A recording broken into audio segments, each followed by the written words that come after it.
An la yughadiru saqaman. Di tulang bukit. Iya karena itu ya. There's only love moves between us. There's only bond that never lose. There's only bond that never lose.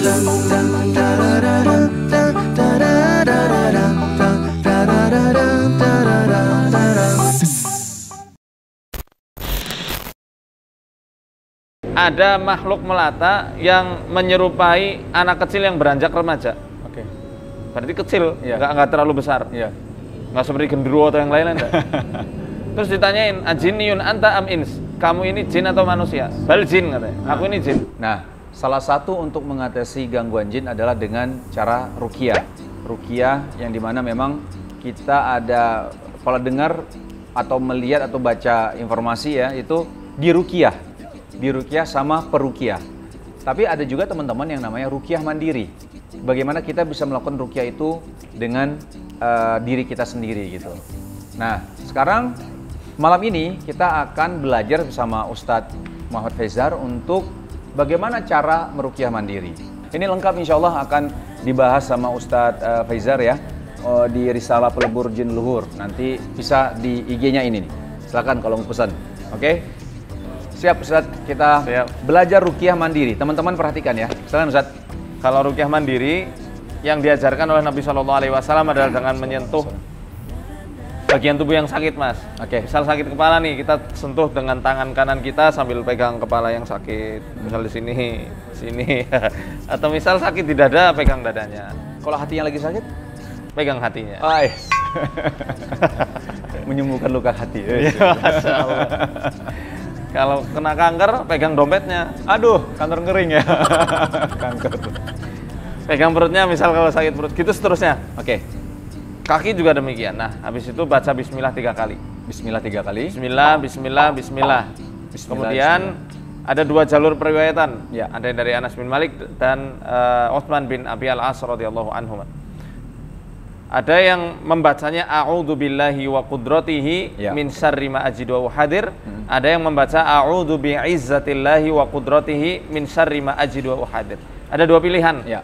Terserah Pemirsa ya, mau pakai yang mana. doanya nih. Yang paling mudah a'udzu billahi wa qudratihi min syarri ma ajidu wa uhadir 7 kali. Aku berlindung kepada Allah dan dengan kuasanya dari keburukan penyakit yang aku derita dan keburukan yang aku khawatirkan. Keburukan penyakit yang aku khawatirkan. Setelah selesai dibaca 7 kali, yang biasa dilakukan oleh Nabi SAW adalah dengan mengusap penyakit tersebut. Ya. Mengusap ke arah luar. Misal di kepala ya usapnya keluar. Oh. Misal di perut bisa usap ke mulut. Oh, Supaya nanti bisa keluar lewat muntahan. oh gitu ya. Atau nggak mesti muntah juga sih, Nggak biasanya ya? sendawa. Sendawa ya. Oh itu.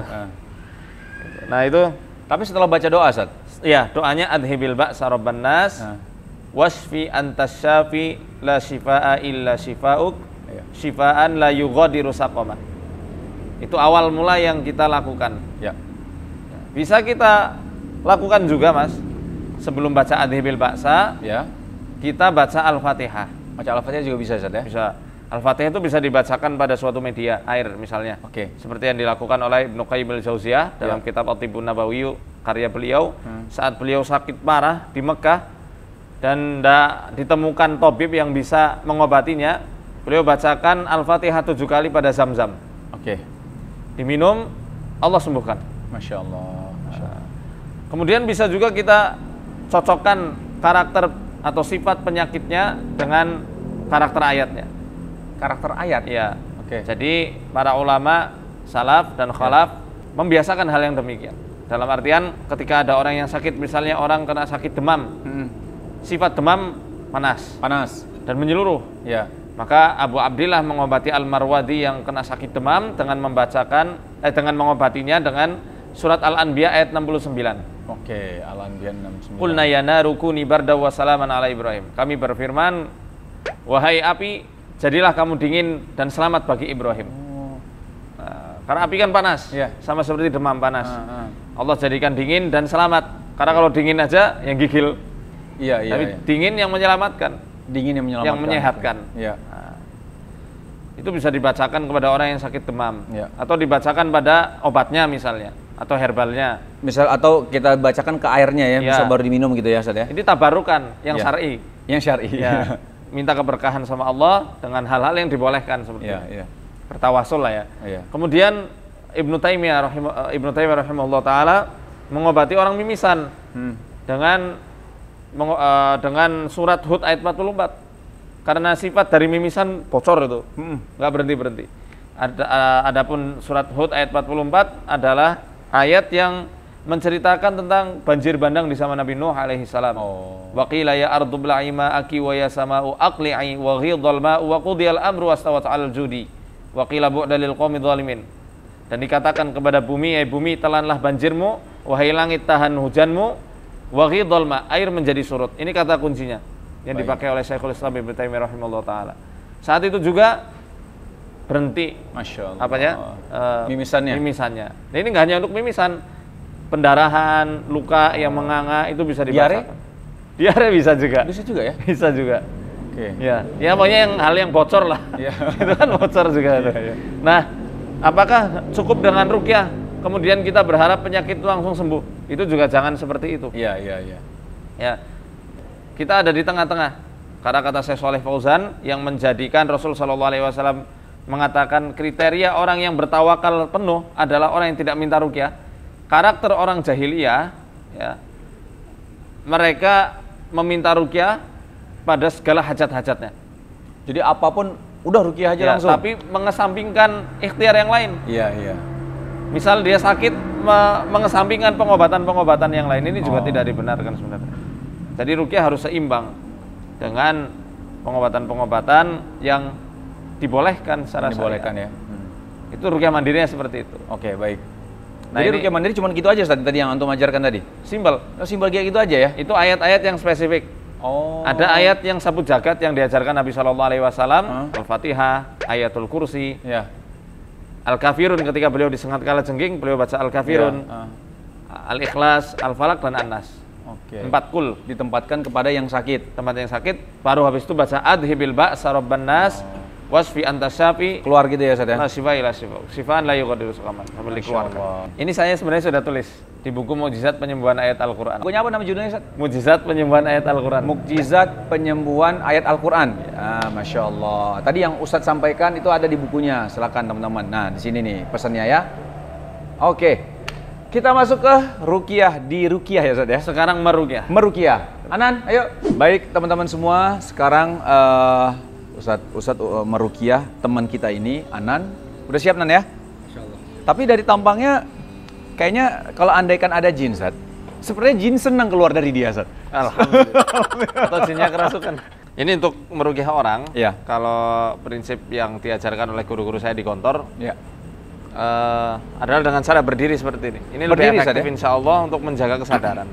Kemudian cara yang pertama kita lakukan adalah dengan mengumpulkan kedua tangan, dekatkan ke mulut kita, baca bismillah.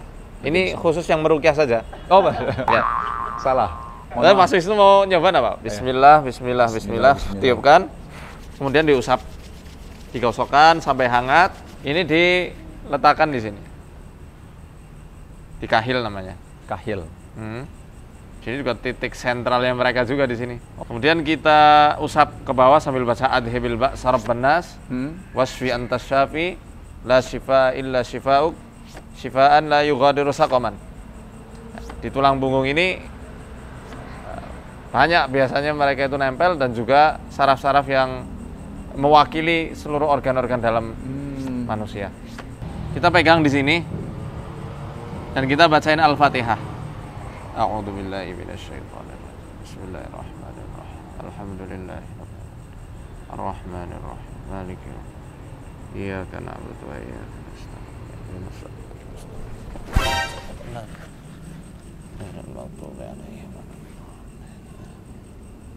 A'udzu billahi minasyaitonir rajim. Afa hasibatum annama khalaqnakum 'abathan wa annakum ilaina la turja'un. Fata'ala Allahul malikul haqq.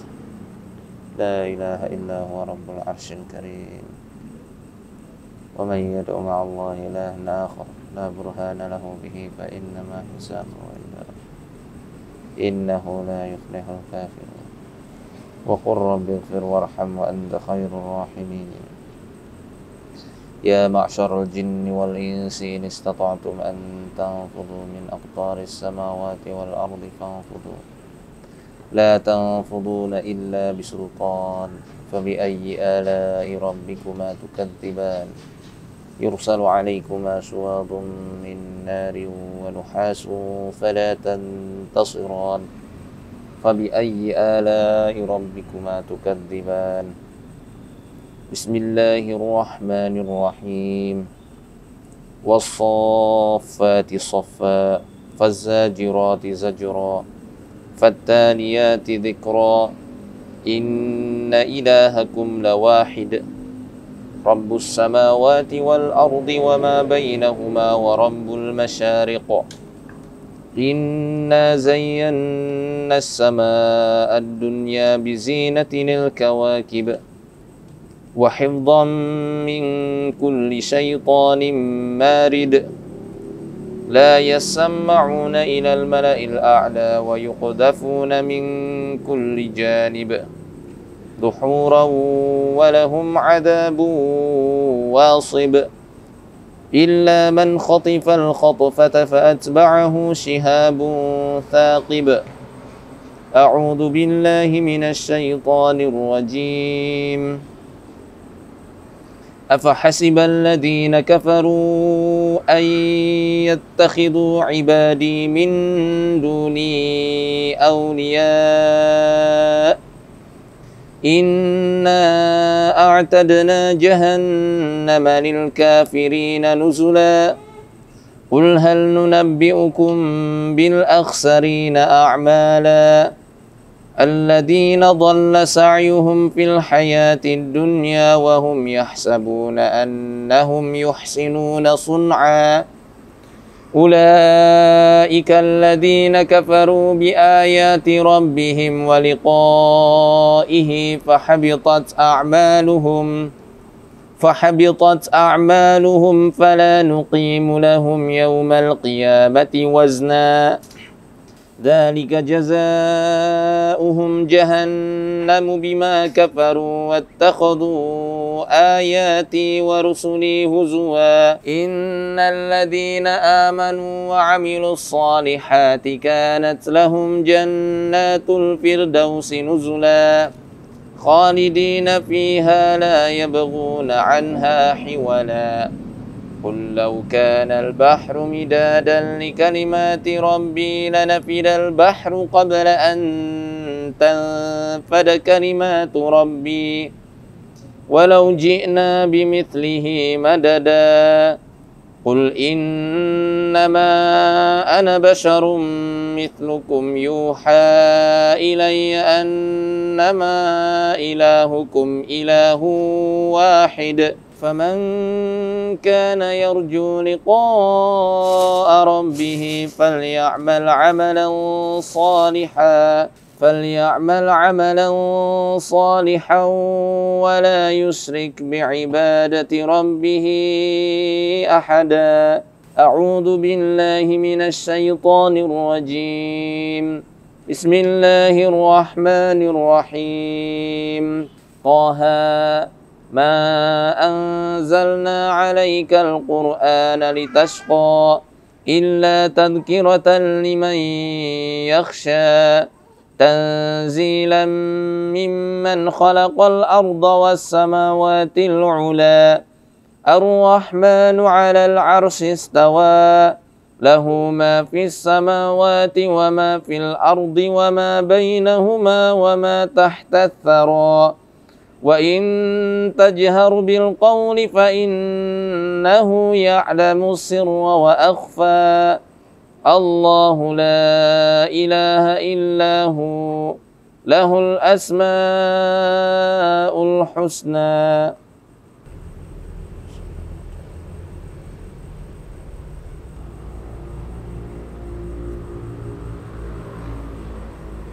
Mas Udah punya istri? Nah, Udah punya istri? iya saya jahat sama istri saya. Kok jahat sama istri? Iya. Yang Itu nempel, istri. yang nempel ke emas ini suka bikin marah-marah. Iya. Marah-marah. Sedikit marah gitu. Dikit-dikit Dan marah. nggak fokus. Nah, Sering bikin nggak fokus. iya sering. Ini kan makanya ditanya nggak fokus ini. Jadi saya nggak fokus saya beneran. Tadi terasa nggak di ujung-ujung jari jemari tangan sama kaki? Terasa saya aja, maksudnya ngegeser ter. Saya nggak bisa lawan. Itu kayak apa rasanya? Kayak listrik atau apa? Kayak kesemutan? Kalau kayak lepasin aja kan itu Iya, kayak hati ya yang ngomongnya. omongan mas ke hati sendiri. Iya, betul. Kalau yang tadi dirasa di ujung Apa? tangan Kayak sama kaki listrik? apa? Iya, kayak kesemutan, Jin. Kayak kesemutan ya? Kesemutan. Nih, masih terasa. Jangan nanti kayak paranormal nih. Gak marah-marah, maksudnya kasihan. Insya Allah setelah ini enggak. Antum orang soleh, Masya Allah. Masya Allah. Doa yang sama buat Ustaz. Semoga kita bertemu di surganya Allah. Masya Allah, ya Allah, Masya Allah. Ya udah lah, oke. Ustadz terima kasih ya, jazakallah. Yang penting happy ya saya ketemu beliau ya. Alhamdulillah. Siap. Nanti insya Allah kapan lagi kita bisa ya Ustadz ya? Siap, Kolaborasi insya Allah, untuk bikin beberapa terutama tentang dunia gaib ya, ataupun yang berhubungan sama jin. Kita harus kita bahas juga ya Ustadz insya Allah ya. Sihir itu lebih. Sihir, itu apalagi itu tentang sihir tuh. Tapi kayaknya next mungkin ya. Next, Waktu juga ini. Dan Ustadz kayak agak capek tadi habis meruqyah beliau. Sampai lahir batin. Ustaz, jangan. Kita harus bertemu terus. Jangan tinggalkan saya sendiri. Siap, terima kasih buat teman-teman semua. Silakan kalau mau ada pertanyaan beberapa di kolom komentar. Insya Allah nanti saya akan sampaikan ke Ustadz Faizar juga untuk pertanyaan-pertanyaan teman-teman semua. Terima kasih, jangan lupa untuk subscribe, like, komen ya di Supers Family. Terima kasih, kita tutup dengan kafaratul majelis. Subhanakallahumma wa bihamdika asyhadu an la ilaha illa anta astaghfiruka wa atubu ilaik. Assalamualaikum warahmatullahi wabarakatuh.